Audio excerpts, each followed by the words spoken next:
Bangladesh cricket বোর্ডের ১৭তম board সভাপতি আমিনুল ইসলাম বুলবুল যখন দেখলেন পাকিস্তানের বিপক্ষে দ্বিতীয় টি-20তে ১৮ বলে ১১ রান তুলতে বাংলাদেশ ৫ উইকেট হারায়, কিংবা ৩৬ বলে ৩৩ রান তুলতে ৭ উইকেট হারায় ২০১ চেস করতে গিয়ে, তিনি কি চিন্তা করছেন আসলে আমার খুব জানার ইচ্ছা।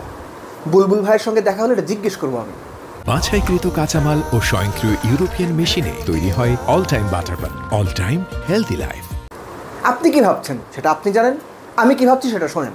এরা আসলে চলে না। এর আগে আমি কয়েকদিন বলছি, এরা যে লেভেলের ক্রিকেটটা খেলে ওই লেভেলের ক্রিকেটটা গ্লোবাল স্ট্যান্ডার্ডে এখন আর কেউ খেলে না। বাংলাদেশ আসলে পারে না, আমাদের সামর্থ্যের জায়গাটা কম।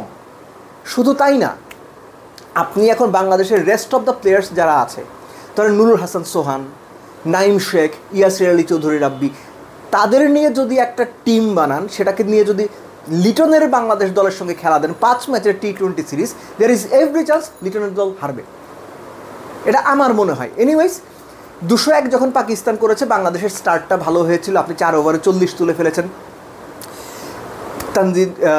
সাকিবের কথা, তানজিদ তামিমের কথা আলাদা করে বলতেই হয় যে তিনি দারুণ একটা স্টার্ট করেছিলেন, ১৯ বলে ৩৩ করেছিলেন। এখানে আমার ফাইন্ডিংসটা হচ্ছে, আপনি আরব আমিরাতের সঙ্গে ৫৯ করলেন, আরব আমিরাতের সঙ্গে ৪০ করলেন, পাকিস্তানের বিপক্ষে ফার্স্ট টি-20তে ১৭ বলে ৩১ করলেন, এই ম্যাচে ১৯ বলে ৩৩ করলেন। 4টা ম্যাচে স্টার্ট পেয়ে আপনি একটা ১০০ করতে পারলেন না। এটা ইনিংস কনভার্ট করতে না পারার যে রোগ, তার বড়দের যা ছিল, মাঝারিদের যা ছিল, তাদেরও একই রকম রোগ পেয়ে বসেছে। ভালো স্টার্ট শেষ করে দিয়ে আসেন। পারভেজ ইমন, তাকে আমরা প্রমিজিং স্ট্রোক মেকিং ইয়াংস্টার মনে করি, ভালো প্লেয়ার ডেফিনেটলি, কিন্তু তাকে আমার হোয়াইট বল ক্রিকেটে টেস্টের জয়, মাহমুদুল হাসান জয়ের আরেকটা ভার্সন, সাদা বলের ভার্সন বলে আমার মনে হয়। তাওহিদ হৃদয়, লিটন দাস, তাওহিদ হৃদয় যে বলটাতে আউট হলেন, তিনি আসলে ওই যে, উনি তো আবার এক সাইড ছাড়া খেলতে পারেন না, ওই এক রাস্তা লাইন খেলে আউট হয়েছেন। জাকের আলী অনেক, সিঙ্গেল বা ছক্কাচার এর মাঝামাঝি কোনো কিছু নাই, একটা গুগলি বুঝতেই পারলেন না। ৩ জন বোলারকে, আবরার আহমেদ তো একেবারে 2 উইকেট নিয়ে গিয়েছেন, আবরার আহমেদ, ফাহিম আশরাফ, হারিস শ্রফ, 3 বোলারকে তারা ফার্স্ট ওভার উইকেট দিয়েছেন। আপনার ম্যাচের কিছু থাকে? পাকিস্তান ২০১ না, পাকিস্তান যদি ১৫০ করতো, ধরেন ১৮০ করতো, প্রবাবলি তাও বাংলাদেশ এরকম খেলাই খেলতো। একটা পার্টনারশিপ হবে মাঝখানে, অথবা শুরুতে একটা ভালো কিছু হবে, তারপর কলাপস। এই ছবি আমরা দেখে আসছি। যেটা এক্সপেক্টেড ছিল মোটামুটি কাছাকাছি হয়েছে। ওই এক্সপেকটেশনসটা ছিল যে বাংলাদেশ পাকিস্তানের সাথে হয়তো ভালো কিছু করবে, হয়তো, কারণ যে দলটা সংযুক্ত আরব আমিরাতের সঙ্গে কনভিনসিংলি হেরে আসে, বা সংযুক্ত আরব আমিরাত যে দলটাকে কনভিনসিংলি হারিয়ে দেয়, সেই দলটা পাকিস্তানের মাটিতে পাকিস্তানের বিপক্ষে ফাইট করবে এই প্রত্যাশা থাকলেও, তারা খুব ভালো ক্রিকেট খেলবে এই প্রত্যাশা থাকলেও, ম্যাচ জিতবে সেই প্রত্যাশাটা কম ছিল। কিন্তু এত বাজে খেলবে এটা বোধহয় কেউ প্রত্যাশা করেনি। অনেকেই করতে পারেন, বাট আমি করিনি। ব্যাটিংয়ের দিকে যদি যায়, পাকিস্তানের ব্যাটিং ইনিংস, একটা ব্যাপার আমার কাছে খুব ইন্টারেস্টিং লাগে। বাংলাদেশ শেষ 3 ওভারে বোধহয় মোটে ২৬ রান দিয়েছে, ভালো বল হয়েছে সময়। বাংলাদেশ প্রথম যে 2টো উইকেট তুলেছে, 2টো উইকেটই স্লোয়ার ডেলিভারিতে, অথচ অন্যান্য সময়গুলোতে বাংলাদেশের বোলাররা ভ্যারিয়েশন করতে, একটু স্লোয়ার দিতে, বলের পেস কমিয়ে দিতে ভুলে যান। তাদের মাথায় কিছু থাকে না। কেন থাকে না এটা তারা বলতে পারবেন, কোচরা বলতে পারবেন। আজকেও মিডল ওভারে পাকিস্তান 3 উইকেট ঠিকই হারিয়েছে, 102 রান করেছে। ফার্স্ট টি-20তে পাকিস্তান ওই মিডল ওভারে 9 ওভারে 90 রান করেছিল, 3 উইকেট হারিয়ে। অর্থাৎ তাদের গেম প্ল্যানটা কিন্তু একদম পরিষ্কার। তারা মাঝখানের ওই সময়টাতে 9-10 ইকোনমিতে রান তুলবেন, পাওয়ার প্লেতে 50-60 করবেন, পরে 9-10 ইকোনমিতে আপনার মিডল ওভারে রান তুলবেন, শেষ 4 ওভারে গিয়ে 40-50 যা আসে 200-র কাছাকাছি যাবেন, ভালো ব্যাটিং উইকেটে।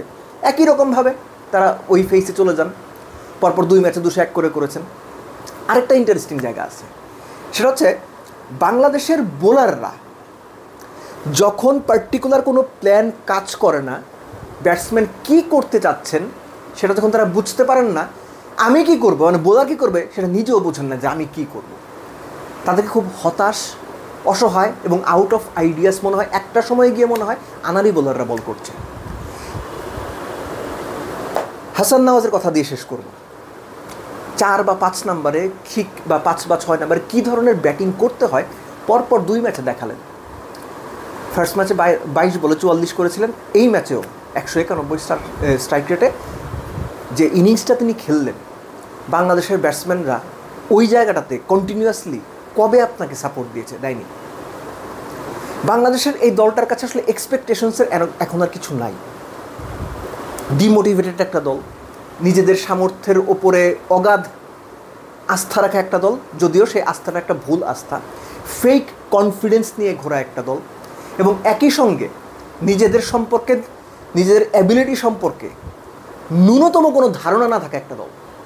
এই দলটা খেলে শুধুমাত্র সেন্ট্রাল কন্ট্রাক্টে থাকার জন্য, এই দলটা থেকে খেলে শুধুমাত্র ন্যাশনাল টিমে খেলে কারি কারি টাকা কামানোর জন্য, এই দলটা খেলে ডোমেস্টিক ঘরোয়া ক্রিকেটগুলোতে 10 টাকার মাল 50 টাকায় বিক্রি হবে সেই প্রত্যাশার জন্য। এর বাইরে আর কোনো কিচ্ছু নাই। ক্রিকেটটা এরা যে খেলছে, এদের আসলে ক্রিকেট খেলার মতো যে মাইন্ড সেট আপ, সেটাই বোধহয় এখন আর এক্সিস্ট করে না। হ্যাঁ, বাংলাদেশ হয়তো আগামীতে সাফল্য পাবে, কিন্তু যে লেভেলের ক্রিকেটার আমাদের দেশে আছে, বিশ্বাস করেন গ্লোবাল স্ট্যান্ডার্ড যদি 10 হয়, এদের মান 3, খুব বেশি হলে 3.5, টেনে টেনে পাস মার্ক পারবে, এর বেশি না। এই ক্রিকেট টিম নিয়ে আমিনুল ইসলাম বুলবুলকে কিংবা এরপরেও যারা আসবেন তাদেরকে ঠিক কতদিন স্ট্রাগল করতে হবে এটা দেখার জন্য আমাদের অপেক্ষা করতে হবে। এর চাইতে বেশি কিছু আমাদের আর করার নাই। আমরা অসহায়, আমরা এদেরই দেখব, এদের কথাই শুনবো, এদের আলোচনাই করব এবং এদেরকে দিনের পর দিন ব্যর্থই হতে দেখব।